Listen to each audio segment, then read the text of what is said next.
Well, it's not 32 more days at all. It's nowhere near the beginning of the season, but I wanted to find something holiday related or snow related for Tigers, and I couldn't believe that I actually found that. It was the most happiest I've ever seen Brad Ausmus in a Tigers uniform. Welcome to another episode of the Motor Metrics podcast here, TigersMLReport.com. I am Rogelio Castillo. Alongside me is Mike Papchek, Chris Brown, and Uper. And you can find us on Apple Podcasts, Spotify, or wherever you listen to podcasts. And as we're part of the Believe Network, and you can find all our great content. They have a bunch of NFL podcasts and all the great stuff you wanted to watch or listen to. So, but yes, we are sitting on the day before Christmas Eve. This is a unique opportunity because we don't get a chance to really do things like this for the holidays. So, whether you're celebrating Hanukkah or Kwanzaa or whatever form of holiday, happy holidays to you. I'm just trying to be politically, well, I'm not sure to be politically correct. I'm just making sure I cover all my bases. So if you believe in Krampus, for example, you're a Krampus fan. Krampus? I believe in Krampus. He's half German, half crumpet, and his blood is tea. And but no, I know it's the season. It's a weird one around here. We don't even have our tree up yet. Did you have the poll? You have the Festus poll? Yeah, today is Festivus, isn't it? Yeah, no, Festivus. I don't know. We're very inclusive here. We're not terribly festive at our house, unfortunately. Well, my wife is the day after Halloween. She's like, "Can we put up Christmas decorations?" I'm like, no. And I have to. I stopped fighting her tooth and nail about it because it's a losing battle. So. But I do want to thank a couple people who came in out of nowhere for donations. Really, really thank you. That from the bottom of my heart, that seriously means a lot. And I want to give a shout out to Sawyer Gibson Long's mom, who says hi to everybody on the show. So she says hello. It's been a while. So I have those Sawyer Gibson Long. I have a couple of autographs still left that I have to. Oh yeah. Admittedly, I've just not had a chance to give out, but I will be giving those out. But so I have those. But yeah, hopefully everybody's holidays is going well. Like I said, the weather was a little bit the weather was a little weird, but with this holiday special, there is just celebrating the Tigers.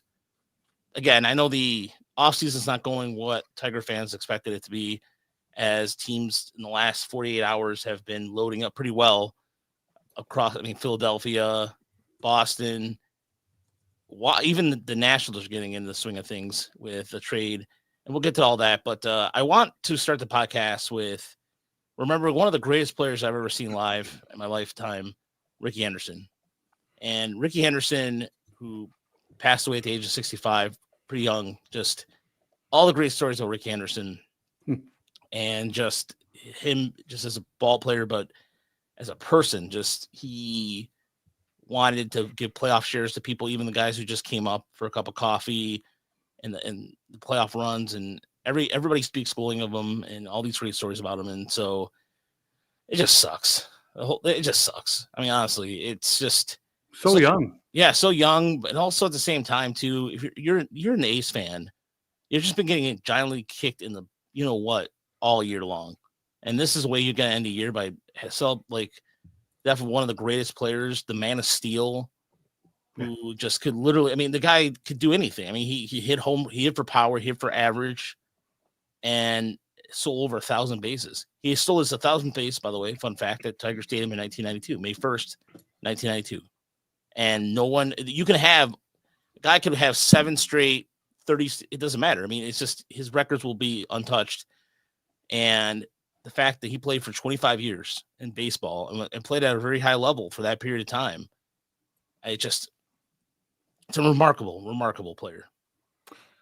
It really was the so many things. I mean, I remember when he was a rookie, and taking the league by storm early on in his career.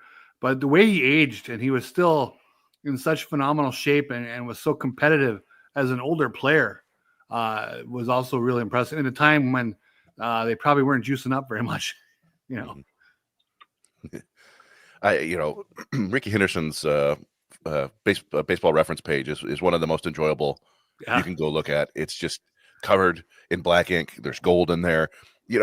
Whenever we lose kind of a Hall of Fame player, we talk about them being one of the greatest of all time. But Rickey Henderson's in that upper echelon. Like, even if you count the guys who were putting up WAR in the early 1900s or whatever, he's still top 20 all time among position players in WAR, or among all players in WAR. I was messing around with that. I ended up not tweeting it out because whatever, but he stole 24 miles worth of bases in his career. and the next closest was Lou Brock at 16 miles. He stole eight miles more bases than anybody else. He's the all-time leader in runs. And then beyond, how good he was as a player, all the great stories, the anecdotes about him, not cashing his check. I think the John Olerud one is actually fake, but it's so good and so in his nature that people just go with it.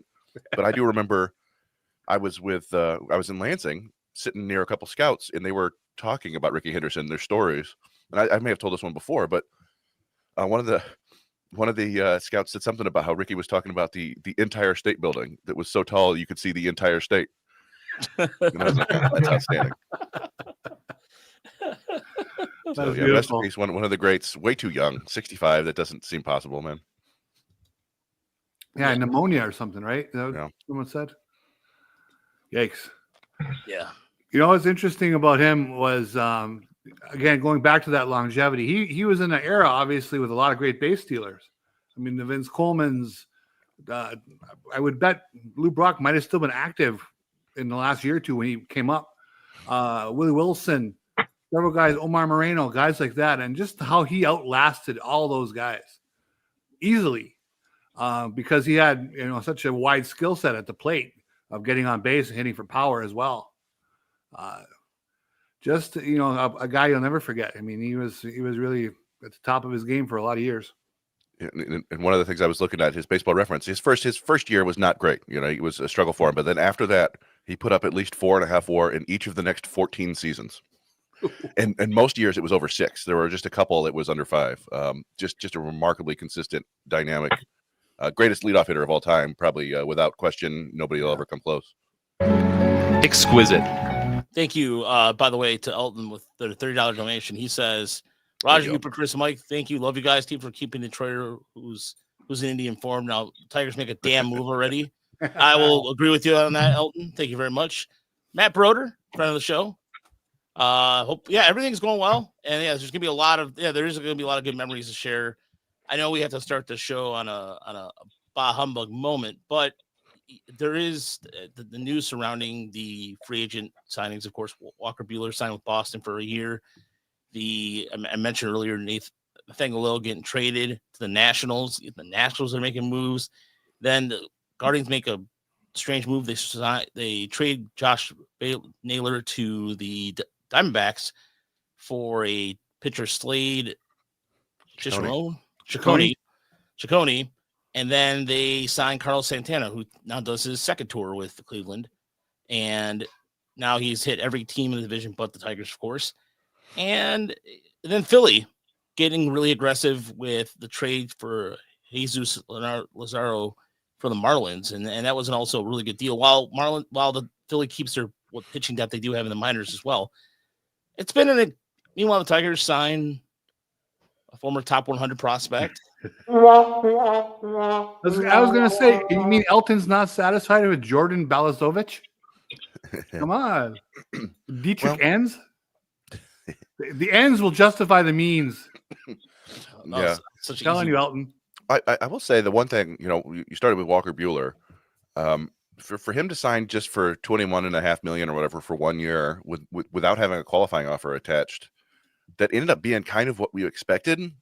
And given the pitching market this year, I wonder if his market was just not there that we thought it might be. I figured he would get like $25 million or 2 years or something, or maybe that's just what he chose. But certainly the Tigers could have offered that. It's hardly any more than Alex Cobb got.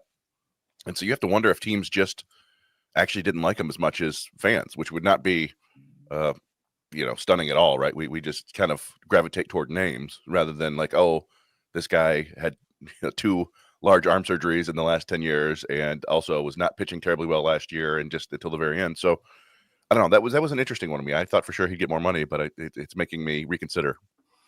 And evidently, he last year when he came back, some of his best work was throwing off speed stuff and breaking pitches, right? And didn't quite have the heat that he used to have. And he ends up with Boston, who, by most people's observation last year was really relying on breaking stuff in their whole staff. It's probably not too shocking. Maybe they were kind of in the mix for him and ended up getting them. Oh, another $30. Thank you so much. Oh. Elton was just beating just making it rain here. Let's see here. Wow. Shout out to John. Off the Frickers building. A shout out to John. May he rest in peace. I'm sure he missed the last Tigers move he had. We love every bit of it. Yes, he would. And I'm actually sending. We have a surprise for his grandparents that I'm putting together. They So sent us a very nice letter. yeah, they sent us a All of us. all of us. Very touching. Yeah. Very touching letter. And yeah, it was one of those things where I'm buying a frame for it and it's going to go up on the wall of the wall of fame back here on the studio wall. Had it this way, but yeah. The other thing I'll say, and Elton certainly I believe captured the frame of mind for most Tigers fans right now is to very much do something.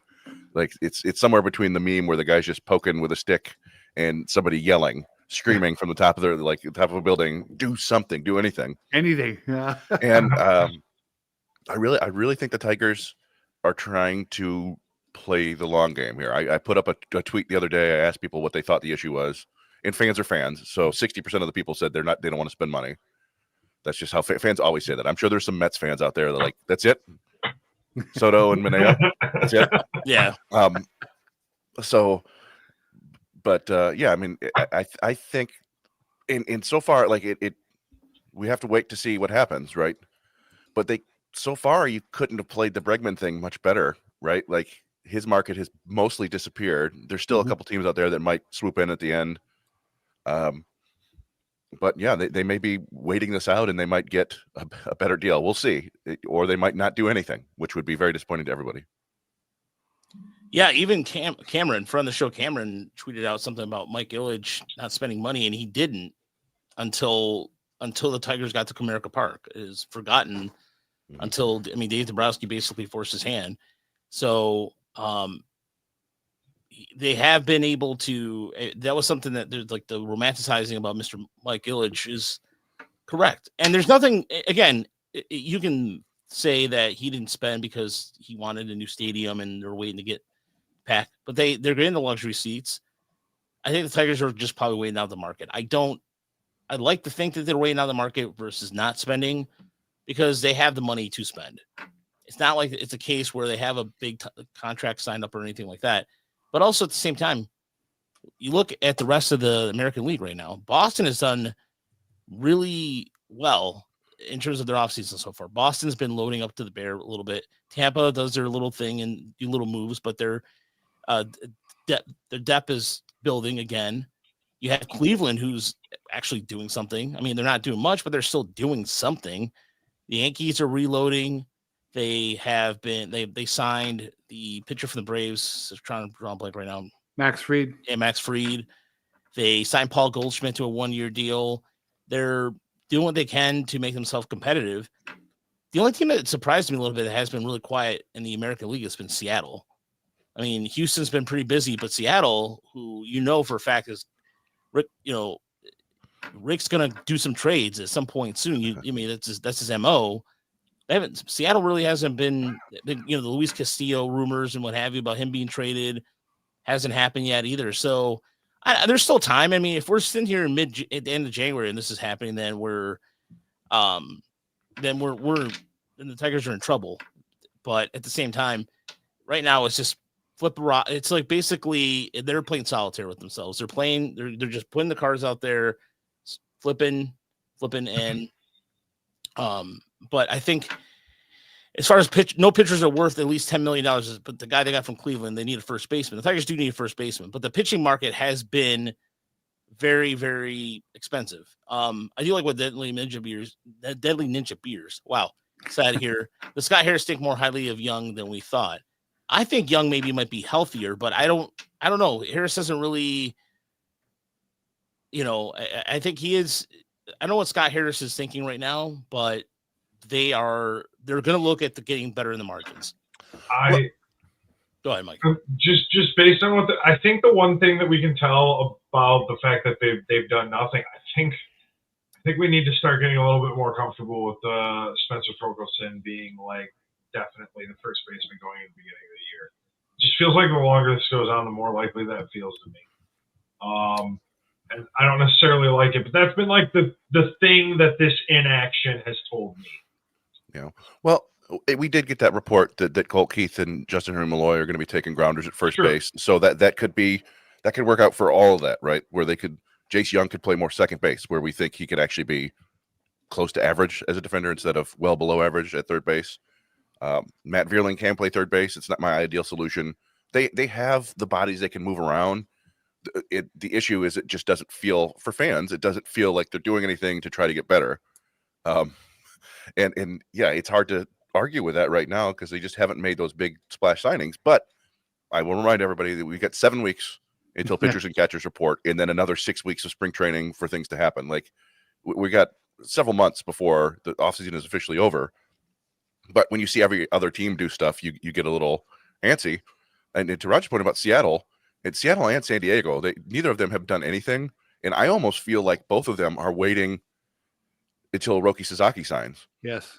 And, if you can get him, and I think he'd be a fit in both of those markets. If what they said is true about him not necessarily wanting to be in a big market, those are the two prime options to me, right? Because Seattle has that huge history with Ichiro, among others. And San Diego has Darvish, who I think is his idol.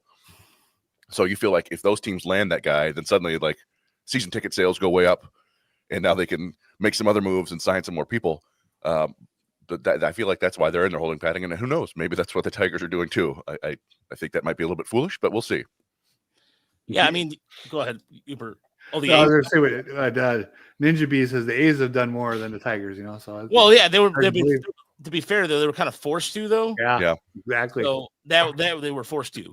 So I just think that when you go back to what Chris was saying about the long game, and part of the long game is allowing the young players to get better.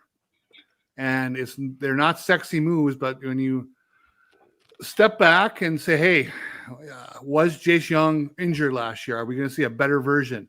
That's something.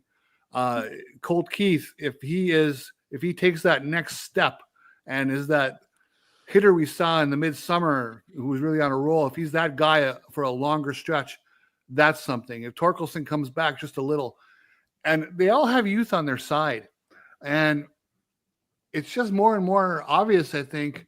Lynn Henning was online today doing some tweeting. I love, some people love Lynn, some don't, whatever. But he was right in some respects that it appears Chris Ilitch, he's not the adventurer his father was, who his father ended up being at the end, right? He's going to run this more as the family business, almost as a steward of it and a caretaker for it. And perhaps we'll see if that ends up being accurate. But if that's the case, then it's going to be about these young hitters, the maturation process taking hold and enough of them being on the right side of it. That might be what the improvement they're looking at this year. Yeah, that's where I have a unique feeling that's a good way to put it. He's a caretaker of what he's trying to do with the roster right now. But I mean, right, if you look at the Red Wings, they're losing right now 3-0. They've been on it's been ugly over there at Little Caesars Arena. So at some point, if you start looking at your attendance and what have you, I'm sure he pays attention to those things.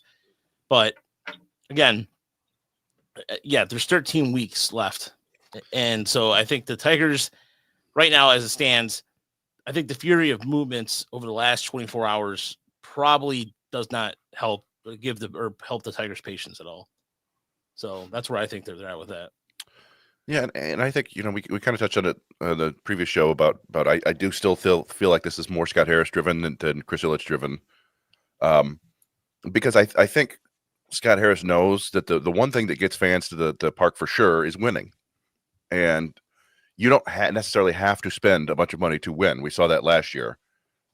Fans equate that with winning, and signing a star would help you. I guarantee if they sign Bregman, they're going to sell a whole bunch of season tickets, but that doesn't necessarily get people to the park during the course of the season if they're not playing well. And so I think that's the bottom line for Scott Harris is like, we just want to win no matter what. And is it more beneficial for us to win with a $30 million third baseman or a combination of two guys who are making like $2.5 million. And I don't know, you hate to get into the numbers like that. It's more fun to have stars. But I wonder, as much as Alex Bregman is good and would certainly get the fans enthusiastic, I don't know if he's necessarily that sort of transcendent superstar that's getting people to come to the ballpark. He's not Ohtani or, want to go see Paul Skeens pitch or something like that. But I don't know, maybe he is. Maybe his profile is larger than I thought. We'll see. I mean, I think like I said, and I like the way Stan phrased this, is a panel believe that the infield play of Torque, Keith, Sweeney, and Burling and Young during the regular season was a fluke. These guys really suck and deserve to never play again. No, it's not what we're saying at all. I like to think that it's as Uper was saying earlier, it's just a process of who is going to who's growing. I mean, if they're already going to consider Keith at first base with Malloy, then they have some position versatility. I think that's right now as it stands. You got to give Harris. I know people are going to, what are you doing? You got to give them the slight benefit of the doubt here. It's one of those things where if you look at what the Tigers have been able to do so far, I mean, again, Alex Cobb, the fact that he was retiring was kind of the amount of money they were going to give Alex Cobb. But if you look at the market, you have $15 million compared to what Walker Buehler was going to get. I don't know. The Tigers have to get creative here. I mean, there's the interest for the Cardinals in Steve Matz and Eric Fetty, who I like a lot. I thought they should have won after last year when he was coming out of Korea. He's $7 million. He's cheaper. It gives you like a 4 for 5th option. And his numbers were pretty good. He pitched over 160 innings, and that would have led the Tigers last year. So I don't. The one thing that concerns me is, can Harris be creative enough to make a trade to get MLB talent or proven MLB talent, because he hasn't done that yet. I mean, correct me if I'm wrong. I mean, the guys he's traded for. I mean, I'm sorry, Burling did have some experience, but I'm talking like seasoned vets. Yeah, I mean the trades that they've made. You've got Mark Canha, which was a trade for a veteran. You got Zach McKinstry, who was a trade for a veteran, kind of. And yeah, that's about it. Veerling, Maton. I think to that question, I think Veerling is about as good as he's going to get, which is fine. Yeah, he's like a average MLB player that's very valuable. And I think I expect Keith to get slightly better next year. You never know. There's a sophomore slump, but he seemed to go through that in April. Yeah, and then figure it out, and then kind of down the stretch. But I think got his first season under his belt. I think he's going to be better. Then it's just a bunch of question marks, right? Like who knows with Torkelson? I don't think anybody knows. I don't think Torkelson knows. Jace Young, I've never been the biggest fan of Jace Young, but I will allow some wiggle room that he was hurt, and that could have really been detrimental to him, and he was controlling the zone at least. And Sweeney is a huge wild card, right? Because he didn't play enough for us to get a really great feel for what he can be as a player. Like we saw flashes, he showed some power. The defense was very good, but it wouldn't shock me at all if he comes out and hits like 160 over the first 6 weeks of the season next year. It's there's a lot of swing and miss, and he's not a terribly great contact hitter. So that's the big question mark to me. Here's the thing too. Like we just did a YouTube on the Tigers having the #1 farm ranking, according to the guy from USA Today. If it was Baseball America, I mean, again, lists are lists, and as far as like that goes, I'm not saying Harris is a bad GM or anything like that. I'm not saying that at all. But rankings can be debated. The playoffs, everything went right for the Tigers. Minnesota fell apart at the right time. There's a lot of things that went right for the Tigers. Mm-hmm. And you also, and we'll get to the plays here in a second, because there's a couple monumental plays that kind of led that resurgence in the second half. The Tigers had less than a 2% chance to make the playoffs in late August. Less than 2%. So, people, as far as like compliment Scott Harris, no one compliments anybody in this town except for the Lions right now. Everybody complains to complain. That's the way it is. They are going. The Tigers this year defied all expectations, but then sometimes you get the vibe. It's like, well, they're not going to spend, so what does it matter? Boo hoo.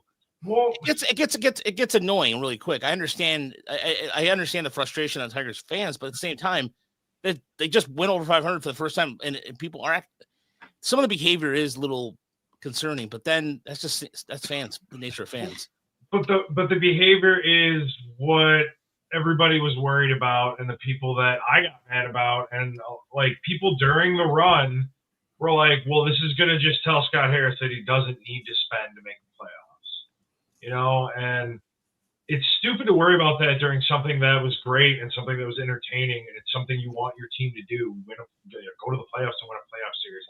But the reason that's becoming that those rumblings are becoming bigger is because that's what people were saying during the run. Anything negative, that was like the number one thing I heard. Oh man, watch them make the playoffs, do something meaningless. They have no chance to win a World Series, and now Scott Harris isn't going to spend any money. Like that. I mean, that was the number one thing I heard during it, and I shut it out, never brought it up on the show because bullshit. I don't want that to be a part of anything, but. Really, that's why it's starting to become louder. Is because we heard it before, and that's what's happening. And people are like, "Oh, the people love to be right," as they say. And like Chris said, off-season is not over. We got a long time to go. It's just, I think that's where people are coming from right now. And Stan says that he doesn't have to spend to make the playoffs in 25. He has players now. Who's going to play third? And hit a guy with power. I'm sorry, but I know the Tigers have said they're done looking for pitching, but I don't think so. They're going to continue to look through every single rock, nook, and cranny. But you don't have this team, right-handed power wise. They need more power. They need a third baseman. I know Young is playing third. Is he a long-term solution at third? You could put Keith over at second, you could put Young at second, put Keith at first, and then whomever they want to get for third base. So I don't know. Like I think there's certain holes with this team right now that are glaring, and there's not all the answers are eternal. I'm sorry, they're not. I just think that even at third right now, you look at Hai Lee. Hai Lee right now is coming back from a back injury. Who knows what shape he's going to bring in, and he still hasn't been at Toledo yet. So. Yeah, I mean, Harris actually said that was one of the two things he said is they needed to, want to get a right-handed bat. They got a little too left-handed down the stretch. So I still assume they're going to get one. Mm-hmm. We just you cross your fingers for Bregman. You you hold out hope it's not Mark Canha again. Not that Mark Canha is a terrible player or whatever, but you know what I mean. Like you want something the old Canha plus. Well, there's two power sticks out there, right? Teoscar and Santander. Yeah, for outfielders, there's also or Alonso, DH. and yeah. I mean, what do you want to do with them? But if it's power over position, then those are the guys. Mm-hmm. Yeah, well, I mean, Alonso's out there too, right? But I haven't heard much anything about Alonso. Actually, those three guys, you haven't heard many rumors about any of them. Yeah. Santander, Tasker, Hernandez, or Alonso, just not a whole lot. So. Yeah, and the team is. Santander comes from Baltimore. It's been relatively quiet. They signed a Japanese pitcher. That's pretty much about it, too. So let's go into the plays of the year, stats of the year, those kind of things, because I thought that would just kind of lighten up the mood a little bit. So I'll start with the. Actually, I loaded it twice, so that's my fault. Apparently, I loaded this twice. Okay, well, while I do that, here's my stat of the year. Uper and I stat of the year. So Uper's stat is full list of Tigers who have a 22 game span with 7 home runs and over 1,000 OPS, age 22 younger. LK line, Willie Horton, Travis Fryman, and Cole Keith. That's a pretty illustrious list. My stat of the year was the combined ERA at AAA Toledo of Herder, Montero, Hannafy, and Sean Gunther. And now down the stretch for them, 3.39 ERA. So that is my stat there with that. Because again, it was also, you look at Olsen. Olsen was the year before with his ERA numbers were just bad. And again, it shows that Toledo, none of that stuff matters whatsoever. And I don't know why I went to go pull your guys' stats up. I'll say yours.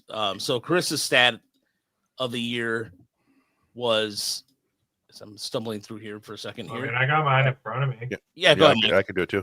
Yeah, go ahead, Chris. So, I mean, this was brought up quite a bit, but Parker Meadows, the Tigers went 54-28 with Parker Meadows in the lineup, which is good for a .659 winning percentage. It's 106 wins in a baseball season. They went 32-48 without Parker Meadows in the lineup, which is a .400 win percentage, which is 64-98.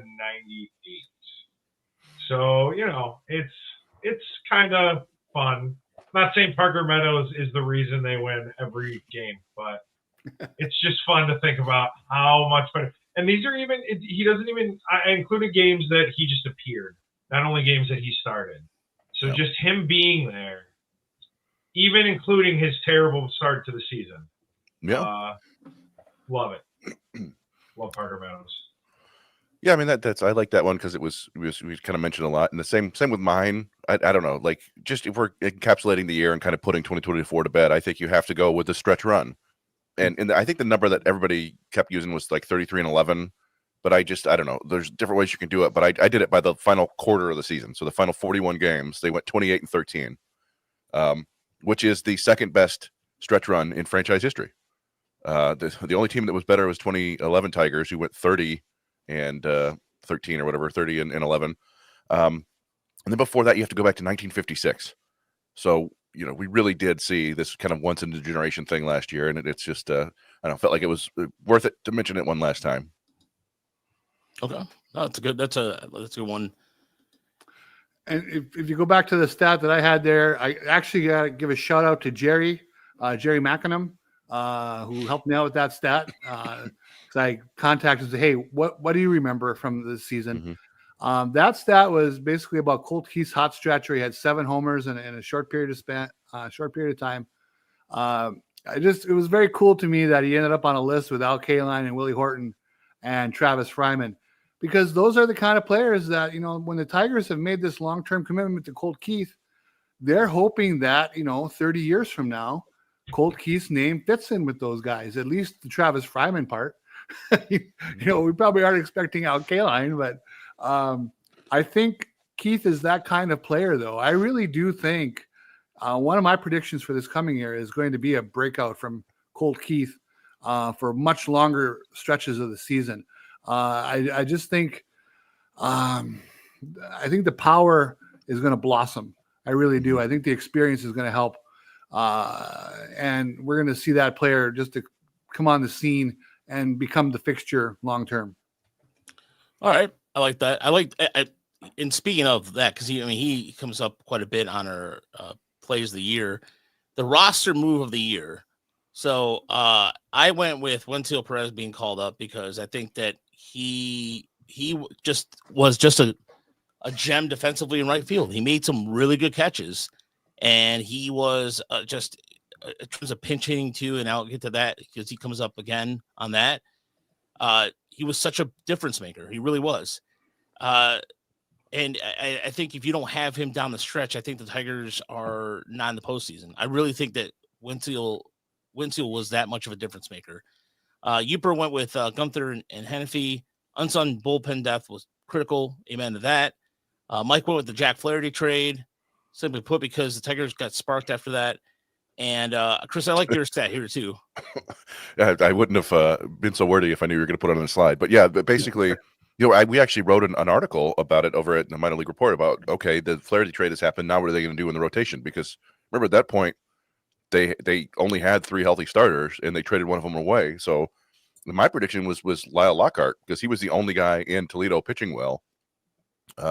Herder's ERA in Toledo at the time was 5.8. But he came up and he was just outstanding. Like in I think I put it over his final 5 or 6 outings, gave up just 4 earned runs in 22 2/3 innings. He was, to me, he was the key to the pitching chaos. The ability to come in as the bulk guy and actually give them bulk innings without getting blasted. And I never would have predicted that before the season. So I thought that calling him up was a huge part of that success down the stretch. Yeah, no question about it. And that's why I went with Gunther and Hennepy, just it really along many of the same lines you're going, just a little bit in the bullpen side. I could not have picked Sean Gunther and Brennan Hennepy out of a lineup before they came up to Detroit. And the only people who cared about them were their parents in terms of how they were going to do. Jeez. But Damn. I mean, seriously.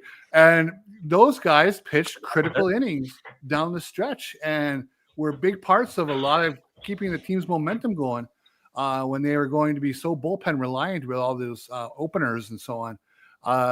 So, again, did we just see the greatest innings we'll ever see out of those two guys? Very possible. But if so, they sure picked a hell of a time to do it. Yeah. And some of the things about Herder too, getting back to Herder for a moment too, his mechanics have changed quite a bit too since he was in Erie. I mean, even at West Michigan, since 2 years ago, he talked about the pitching development that he was able to develop I believe it was a changeup. And all these guys have something in common. The Tigers have worked with them extensively to refine their game a little bit. And so that is a prime example of good development right there. Herder is a guy who really was, in terms of like prospect status, he's not your top 100 prospect, but he was clutch down the stretch last year for Erie, and he had a really good start the season, and he earned that call up. He really did. And as far as like there's discussion here about what role does Perez play on the team next year, I think he's continues to be off the bench bat in the outfield. I don't think he plays infield again because he just the yips.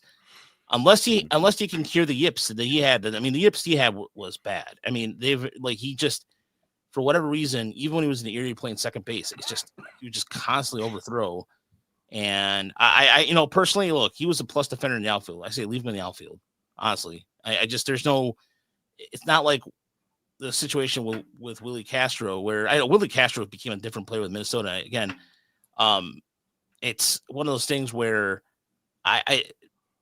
Castro maybe needed a change of scenery. I'm not really sure what happened there, but anyway, regardless, we're talking about Perez here, and I think he belongs in the outfield. So, I'd be more worried about. Oh, go ahead, Chris. Go ahead, Mike. Oh, I'd be more worried about where if Malloy doesn't stick it first, I'd be more worried about really where his at bats come from. Like unless you give credence to the 10 at bats in the playoffs, which I know they were 10 good at bats. I'm more worried about where his at bats come from because he doesn't have a position really right now, less so than Perez does. Yeah, I mean, I think Malloy is kind of going to be in a battle for first base with Torque in spring training, which I don't necessarily expect him to win because just asking him to learn a new position on the fly. But who knows? Maybe he'll have an awesome offensive spring training. I think with Perez, we've talked about before. I agree with Raj. I think he's going to be their fourth outfielder. I think even if they sign somebody, he'll be their fifth outfielder or whatever. But he'll get 450, 500 plate appearances. It's AJ Hinch. He's gonna play him against left-handed pitching. He's gonna bring him in as a pinch hitter late in games. He's gonna bring him in as a defensive replacement or a pinch runner. He's gonna play a lot, and that's probably his best role. I mean, you'd like to see him get every day at bats. There's a lot to like there, but he's gonna get close to that no matter what. Mm-hmm. So let's start over here. The plays of the walk off of the year. Walk off of the year, and this is the Matt Burtle. Yeah, well, I think back in June, it was just a fun day. It scared the hell out of everybody that they blew the lead, and to pull it back out of the jaws of defeat was pretty cool. Yeah, that was a very. Essentially, his reaction too was just like and that was a game where the TV call was Dan Dickerson and Joe Carter. Yeah. All right. So next up on the list here this is yours, Chris. Yeah. Now this is part of this was because we had a separate category for comeback of the year, and this I was like, well, this could be that too, but this was also ended up as a walk off. This is the game right before the All-Star break, 2 games before the All-Star break, where the Tigers were down 5 runs in the 9th against the Dodgers and came back to tie it on a Colt Keith 2-run homer, and then Gio Urshela walks it off in the 10th. Just probably the most improbable win of the season. Coming from down 5 runs against starting against new future teammate Rickey Vanasco, but yeah, and then there's Parker Meadows robbing a home run. I don't. This was me. This is my play of the year because this is by far after the Tigers after August 11th. This is the game. Like this is like like before BC It should be AF or AP after Parker. I mean, that to me is one of the greatest catches I've ever seen in a Tigers uniform.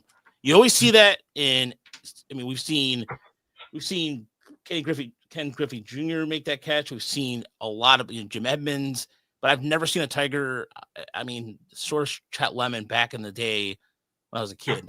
I've never seen a Tiger make that kind of, like against the wall like that. It was one of the greatest catchers. Like that camera does make it look worldly, but the fact that he went over his shoulder, but the reaction of the fans too, that cracked me up to no end. Watching them just like right here, look, she's just like, oh, what? Oh, come on. Yeah. And everybody, like that guy is like, whoa, whoa. But and just this Cal Rally's expression too. Yeah, like he's just like, really? That just happened. Well, and Cal Raleigh had hit a bomb homer early in the game that night, right? Mm-hmm. Yeah. So I mean, he was almost really the hero, and he went luckily down to 0 pretty fast. Yeah, but this kid dude reaction, but his face right here is like, yeah, gotcha, bitch. Love it, love that, I love it. But it's ironic too. It's the no-fly zone. I don't know. There's just a lot of cool like imagery and like messaging here with this. So anyway, that was mine, and then Mike's is coming up right here, but it's just the day after mine. Yeah, the day after yours. Yeah. Mine's a little bit more about what it represents than the play itself, because it's not even really a Tigers play. It's just something that happened to the Tigers, more or less. Still amazing catch. I can watch it all day. I've watched it over 100 times. It's the day it happened. I was just like, I was just stunned. Here it is. So this. Oops. Is that yours? It's not. That's Ooh. okay. That's another Parker Meadows catch. No, that's Badu and is that Meadows? Yeah, that was Meadows. They almost collided with each other, and my heart skipped a beat there. Oh, I'm sorry, Mike. What was yours? I thought I put mine.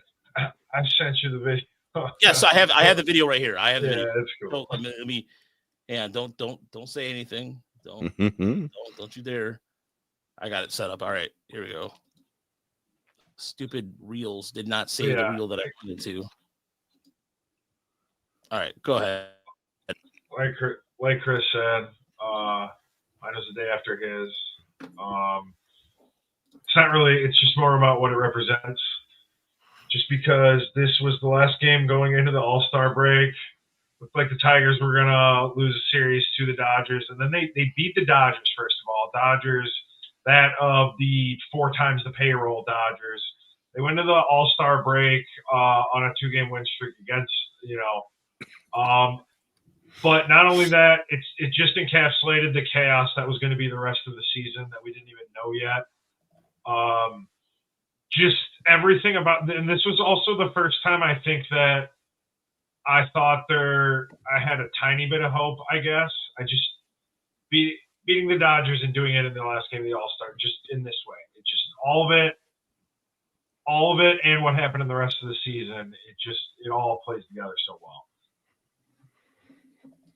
Oh yeah, but that's right. He did have a great game. He did have a good catch. That was a fun one.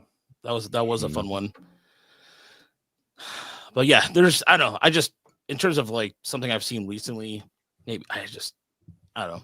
I still, the fact he went over the wall. I don't know. It was an awesome play. Either way. But those, as far as I think that was the rest of the categories, I believe. We have the rally of the year. Did we do that? Yes. Oh no, we did not do the rally of the year. So yours, Uper was the Grand Slam by Parker Meadows, correct? Yes. Okay. Yeah. Hard to top that. You're down 3-0 and you hit a Grand Slam with 2 outs in the ninth.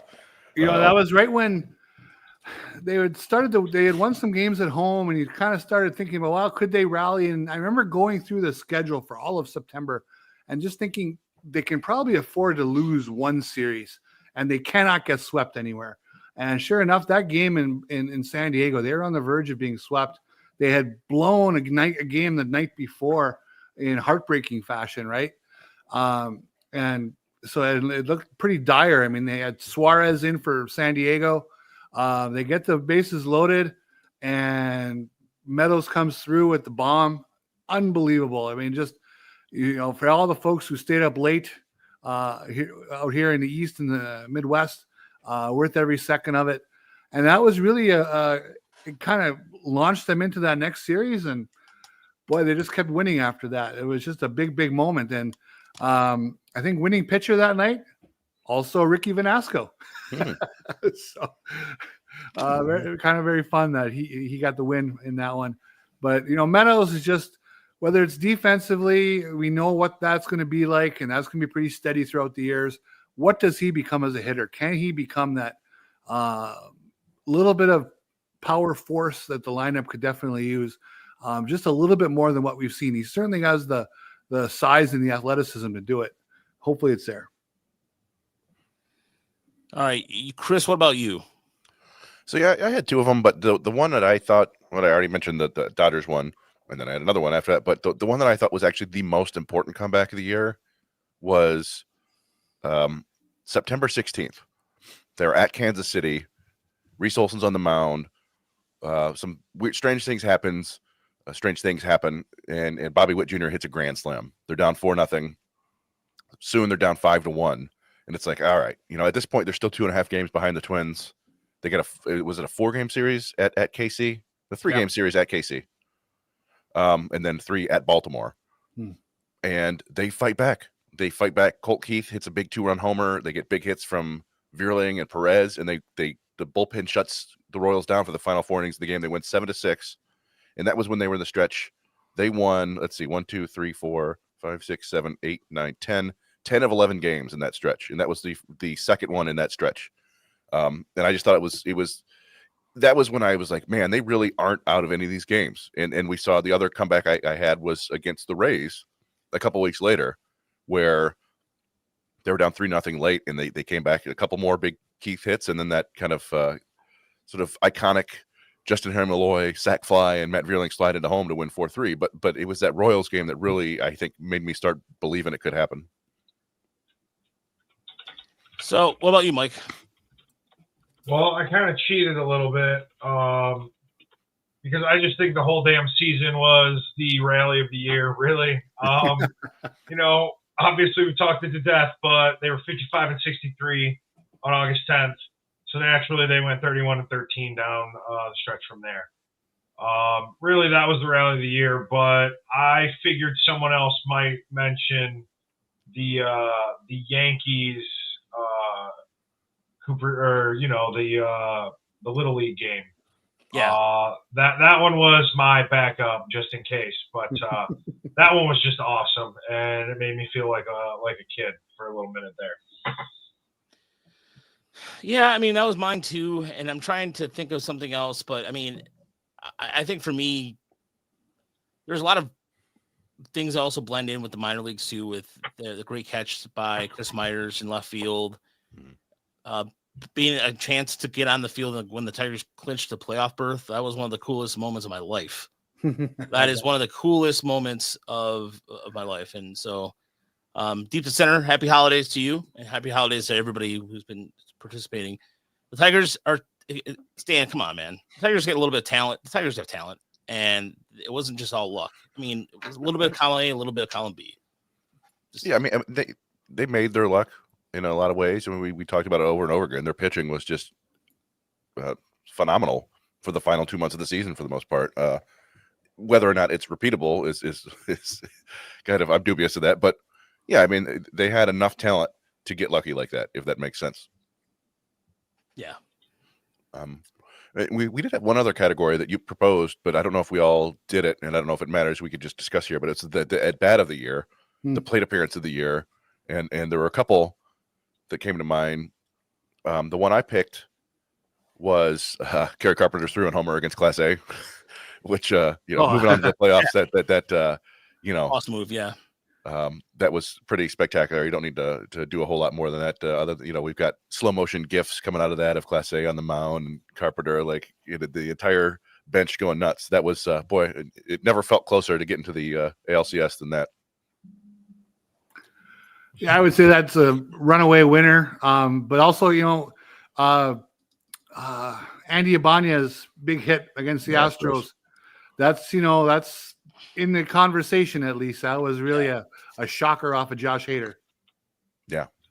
And that's an example of every man on this roster stepping up and doing something. I mean, Ibanez this year really was, to me, also kind of unsung a little bit as well, in addition with Perez. And so I think that if you look at the Tiger situation, every guy, there's some sort of role. They all played a role.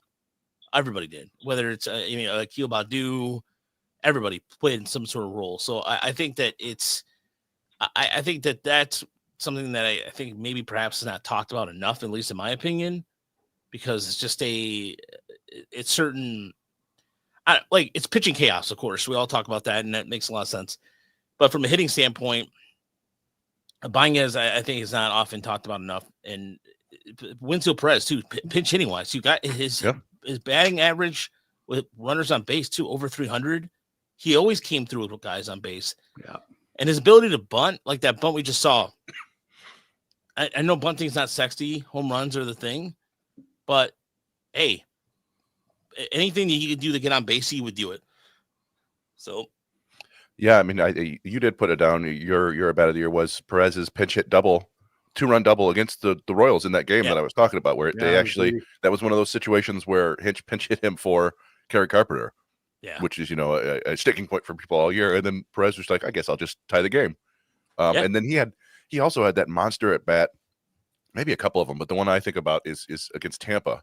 I think it was the Scooble start where it's tied 0-0.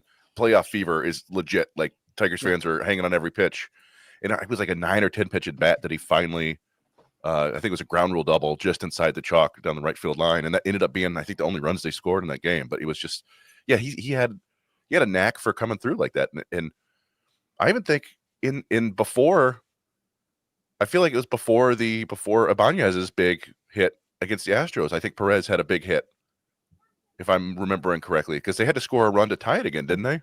And then they took the lead. Yeah. I don't know. It all blends together.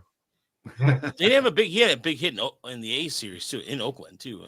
You don't remember a single at bat in a 162 game season? How dare you, Chris? Let me look. I'm looking now because I feel like, because they brought in Job. The Tigers were up 1-0. They brought in Job. Things fell apart, and then I'm looking. And then. Man, I can just do mine really quick. My at bat of the year was Parker Meadows hitting a home run in his first game after getting called back up after getting pneumonia. Yeah. Oh, wow. Just announcing like, hey, I figured it out. Just thought that was a big indicator of what was going to happen. That's a good call there. That's a good call. I also like Stan's call here. Perez's home run against Cincinnati. That was a bomb. Absolute bomb. Yes. That was a good one. Right. Good call there. But Perez also made some really good catches in the outfield, too. He robbed the one he banged against the right field wall at Comerica was a really good one, too. I'm trying to remember who it was against. I think it was against Toronto. I can't remember who it was against. So, yeah. I was mistaken about that Winslow Perez thing at some point, but I maybe it was against Cleveland in the Cleveland series where I thought he had a chance to get to Class A, and he did, but it didn't matter. Maybe it was, it was that diving catch by Stephen Kwan. Yeah. You remember that? Like, it was like, oh, God. And everybody thought it was a trap. And then it ended up not mattering because I think Carpenter. It's a trap. Yeah. So Jack Curry of the S Network says the Yankees are out on Alex Bregman. So the market seems to come down to 3 teams for him: the Mets, Tigers, and the Red Sox. So Boston. Never rule out the mystery team. Yeah, never rule out Minnesota. Or I don't Minnesota not being a mystery team. Who knows? Minnesota has been a mystery. I mean, they've come out of the woodwork before. So yeah. Now they're supposedly think the Astros are out. Yeah, they are out. They basically Dana Brown said today that they're going to have Paredes play third. Okay. And Christian Walker play first. So, yeah, I mean, and then the top prospect they got was a third baseman too, right? So like they kind of showed up third base, and they got a fella named Altuve at second. So yeah, it feels like the Astros, they made their offer. That's kind of how they do business, right?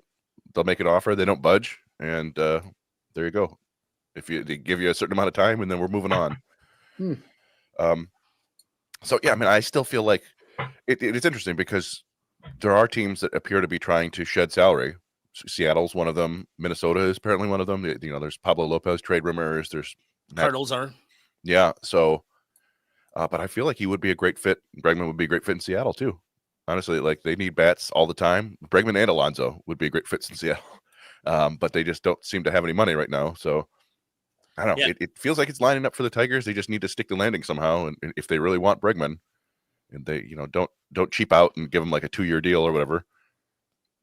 Do something at least. You know, worst comes to worst, offer him one of those, you know, prove it contracts or whatever, right? Like, 1 year, $30 million, and you could be a free agent next year again.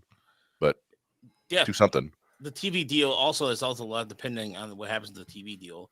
Mm-hmm.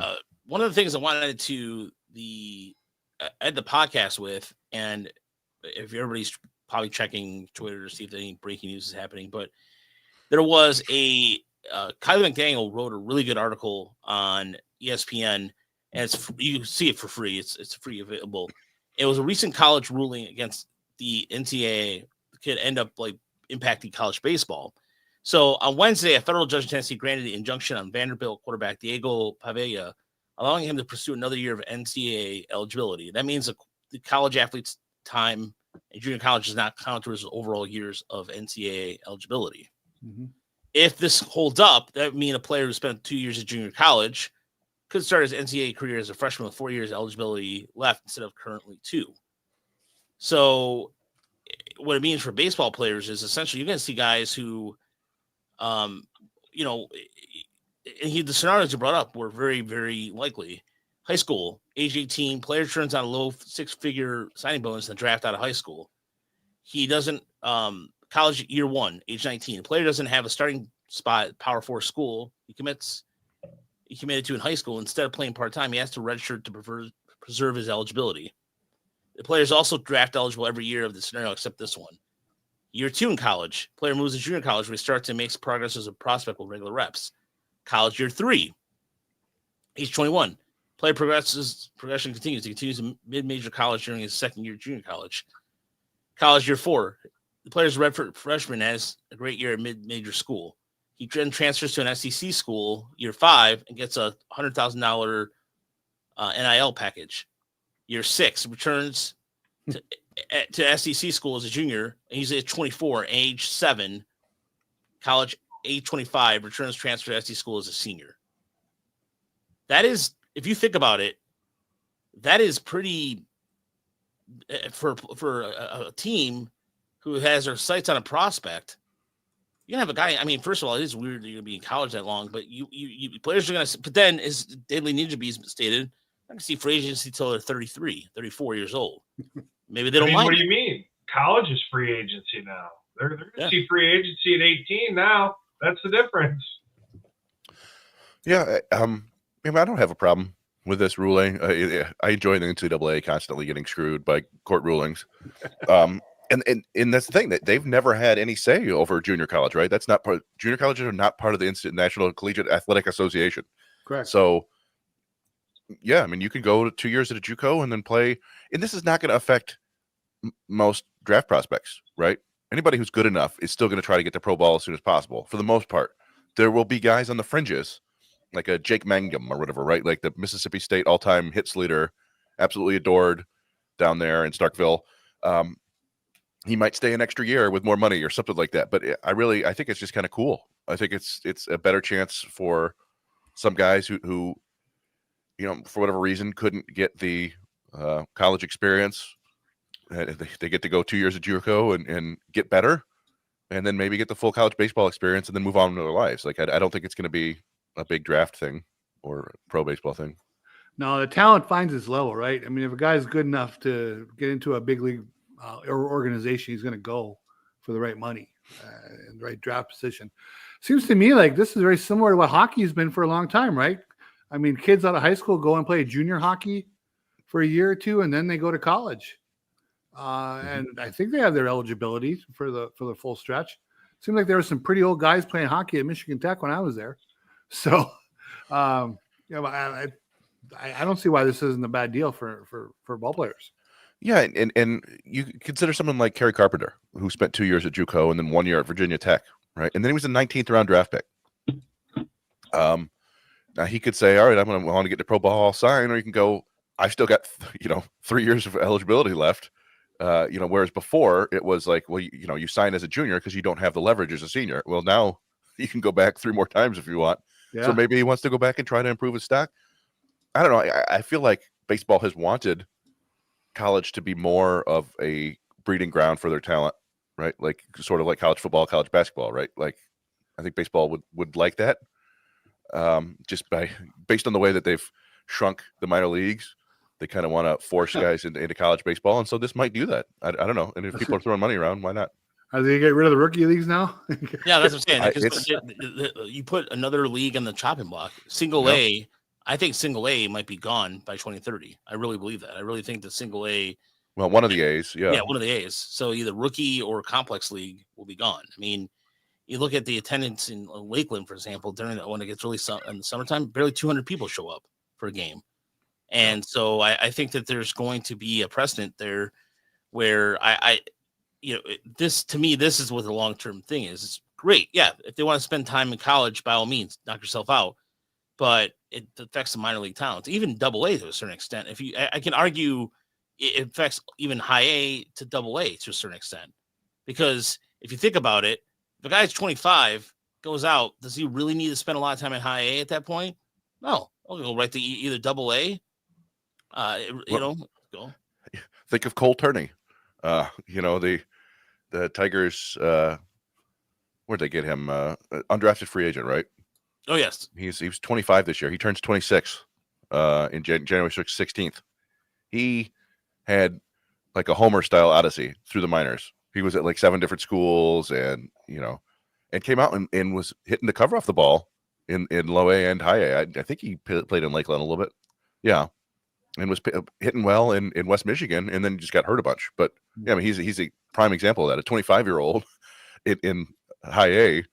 Maybe they move quicker. Maybe that's fine if the guy finally gets healthy, uses all his years in college. But yeah, it'll probably be a further dilution of the talent in the minors, but maybe that's what Major League Baseball wants. Yeah, saving money. Anytime they can save money, by all means, just do it. Mm-hmm. That's what will be done. So, well, happy holidays to everybody. However you celebrate, whether it's Christmas, Kwanzaa, Hanukkah, hopefully you stay safe and warm. I'm sure the weather, wherever you're going to be, I mean, I know the weather up here is going to be kind of So, but check out all our great content over at TigersMLReport.com. I'm finishing up the Breaking Ball piece that's coming out tomorrow. So if you go on our YouTube channel, subscribe. We did a video on breaking balls and off-speed pitches, and then we did a Tigers minor league report, kind of like a special on that's gonna be the podcast that's gonna be dropping tomorrow. Should the Tigers be ranked number 1 farm system? We talked about it a little bit in terms of like the making of the list. We also went back in time a little bit, look at previous lists as well.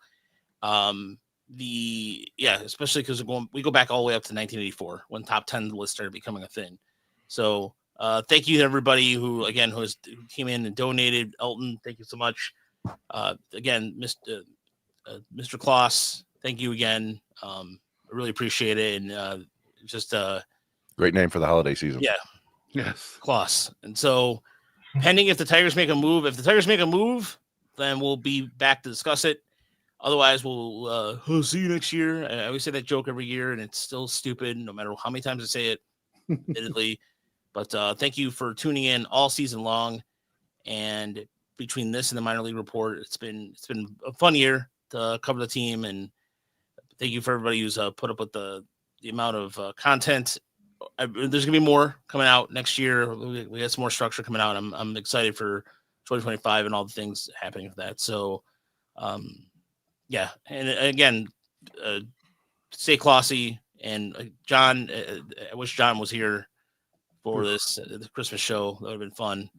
And I know he wore a Santa hat. I think he wore a Santa hat last year, something like that. So I know he got festive for it. But like I said, pending a free agent signing over the next 72 hours. Or maybe next week, maybe on the 27th, maybe Santa or whatever you believe in Maybe you don't believe in Santa. Maybe you believe in Festus. I don't know.